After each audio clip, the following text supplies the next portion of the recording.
کیونکہ پروگرام یہاں کے ہوتے ہیں ہمارے بہت ہی قریب ہیں. حافظ طالب صاحب یہاں کی ویڈیوز بھیجتے بھی ہیں, یوٹیوب پر بھی ڈلتی ہے, میں دیکھتا ہوں کہ اللہ کا شکر ہے ایک چھوٹی سی جگہ ہے, کم تعداد ہے, لیکن عشق زیادہ ہے. اور عشق والوں سے کوئی جیتا ہے کیا؟ تو ہم بھی ہار گئے بھیا آپ کا عشق دیکھ کر. ہم تو چاہتے ہیں کہ اللہ تعالیٰ آپ کے عشق کی خیرات ہمیں دے دے. اللہ ہمارے عشق میں اور بڑھاوا کرتے. آپ کے عشق کو دیکھ کر ایسا لگا اور واقعی میں عشق ہی سب کچھ ہے.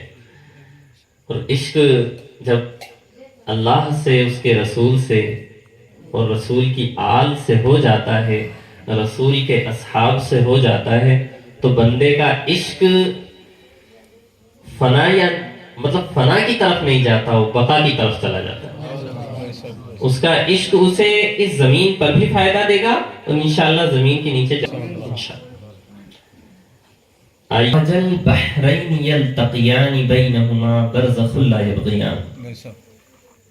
یہاں قرآن مجید میں اللہ تعالیٰ نے دو دریاؤں کے ملنے کا ذکر کیا ہے. آقا امام حسین علیہ السلام اور آقا امام حسن علیہ السلام بھی دو دریاؤں سے مل کر کوئی چیز جو پیدا ہوئی ہے دریا میں. ایک طرف ولایت کے دریا ہیں, ایک طرف عصمت و طہارت کی دریا ہیں. ولایت کے دریا کون ہے؟ مولائے کائنات مولا علی المرتضی اللہ تعالیٰ. اور طہارت و عصمت کے ساگر کون ہے؟ سیدہ کائنات بی بی ماں فاطمہ الزہرا سلام اللہ علیہا ہے. تو جب یہ دونوں دریا ملے تو ان سے حسنین کریمین کا وجود آیا. اب بات آتی ہے کہ حسین کیا ہے, تو سب نے مطلب میں ایسا مانتا ہوں کہ ابھی جو ہمارے ابو تراب صاحب نے منقبتیں پڑھی ہے نا, اس میں سب کچھ آ گیا ہے. میں جو کچھ بھی بیان کروں گا ان کے کسی شعر سے بات جا کے لگے, کیونکہ جس نے یہ کلام لکھا ہے نا وہ پورا ڈوبا ہوا ہے. وہ عشق حسین میں اور عشق علی میں پورا ڈوبا ہوا ہے. اس نے ڈوب کر اس کلام کو لکھا ہے. تو جب بندہ ڈوبتا ہے تو ڈوبنے والا کبھی بھی ہلکی چیز لے کے نہیں آتا ہے, وہ موتی لے کر آتا ہے. تو ڈوبنے والوں نے ڈوب کر قرآن و حدیث میں سے مولائے کائنات علی المرتضی علی شیر خدا کرم اللہ تعالی وجہہ الکریم و امام حسن و امام حسین علیہ السلام کی محبتوں کے موتی وہ نکال کے لائے. اور وہ سارے موتی ابو تراب صاحب اپنی پیاری آواز میں آپ سب کے سامنے بکھیر رہے تھے. اب اس کا فائدہ کیا ہو گیا جانتے ہیں؟ عشق علی کا اور عشق اہل بیت کا فائدہ کیا ہے؟ عشق اہل بیت کا سب سے بڑا فائدہ یہ ہے کہ جو انسان عشق اہل بیت میں زندگی گزارے گا انشاءاللہ تبارک و تعالی اس کا خاتمہ ایمان پر ہوگا.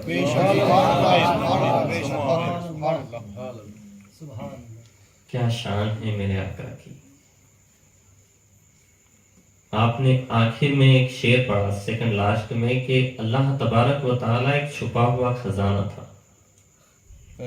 اللہ خود فرماتا ہے کہ میں ایک چھپا ہوا خزانہ ہوں اور مجھے میرے محبوب کے ذریعے سے دنیا میں بھیجا گیا ہے, مطلب پھیلایا گیا ہے. یہ محبوب اگر میں آپ کو پیدا نہ کرتا تو میں اپنے رب ہونے کا بھی ذکر نہ کرتا.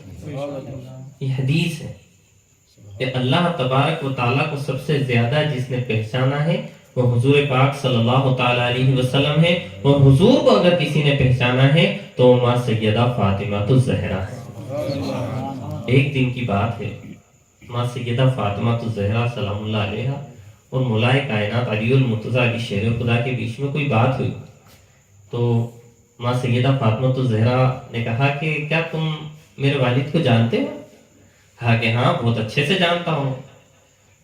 تو ماں سیدہ فاطمہ الزہرا نے کہا کہ علی ابھی فاطمہ کو جان لو, فاطمہ کے باپ کو جاننے میں بڑا وقت لگے گا,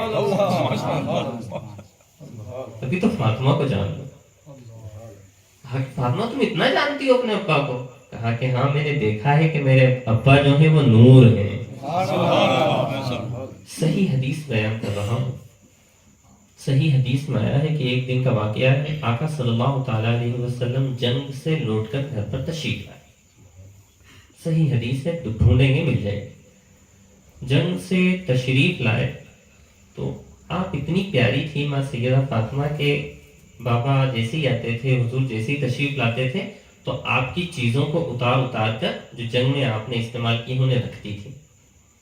آپ فرماتی ہیں جب حضور صلی اللہ علیہ وسلم تشریف لائے تو میں نے آپ کی کچھ چیزیں جو اترنے جیسی تھی وہ اتار دی، لیکن ایک کمر میں ایک پٹا تھا، کمر میں ایک پٹا تھا، تو میں نے چاہا کہ اسے اتاروں، لیکن میں نے جیسے ہی اسے پکڑا اور ویسے نکال لیا. سبحان اللہ ماشاء اللہ.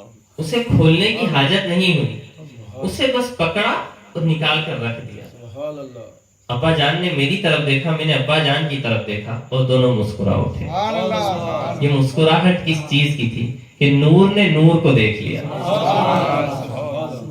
میرے آقا نور ہے، میرے آقا نور ہے، اس نور میں سے کوئی چیز کو اتارنے کی کیا ضرورت ہے، جہاں سے چاہے نکال سکتے ہیں. اور اسی نور کے اندر سے دو پیارے پیارے پھول، وہ بھی نور ہیں، آقا امام حسن علیہ السلام اور آقا امام حسین علیہ السلام. دیکھیے تاثیر کیا ہوتی ہے قرآن مجید کے اندر. یہ جو ذکر حسین ہے یہ آج کا ذکر نہیں ہے کہ آج ہم نے ذکر کیا، یا 1400 سال سے امام حسین کا ذکر نہیں ہو رہا. اللہ تبارک و تعالی قرآن مجید میں ارشاد فرماتا ہے جس کا ترجمہ یہ ہے کہ میں قسم کھاتا ہوں زمانے کی. اللہ تعالیٰ فرماتا ہے قسم ہے زمانے کی کہ میں نے اپنے محبوب کی خاطر اس کائنات کو بنایا ہے. اور اس محبوب سے جب پوچھتے ہیں کہ آپ کے محبوب کون ہیں تو آپ فرماتے ہیں کہ یہ علی ہے، یہ فاطمہ ہے، یہ حسن حسین، یہ میرے محبوب ہیں. تو گویا کائنات کس کے لیے بنی ہے؟ ان پنجتن کے لیے بنی ہے. اور پنجتن کا مقام کیا ہے؟ کیا مقام ہے پنجتن کا؟ ایک دعا ہے. سیدنا ابراہیم علیہ السلام مقام ابراہیم پر کھڑے ہو کر ایک دعا مانگی تھی. قرآن شریف میں وہ دعا آئی ہے، یا اللہ تبارک و تعالی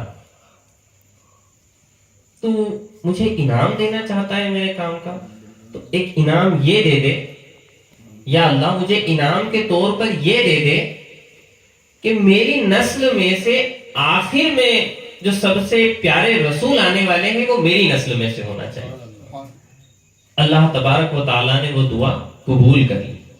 اللہ نے وہ دعا قبول کر لی. تو بتاتے ہیں کہ اس سے پہلے بھی حضرت ابراہیم علیہ السلام اس پتھر پر کھڑے ہو کر سارا کام کیا کرتے تھے، لیکن جب چاہت پیدا ہوئی، کس کی چاہت؟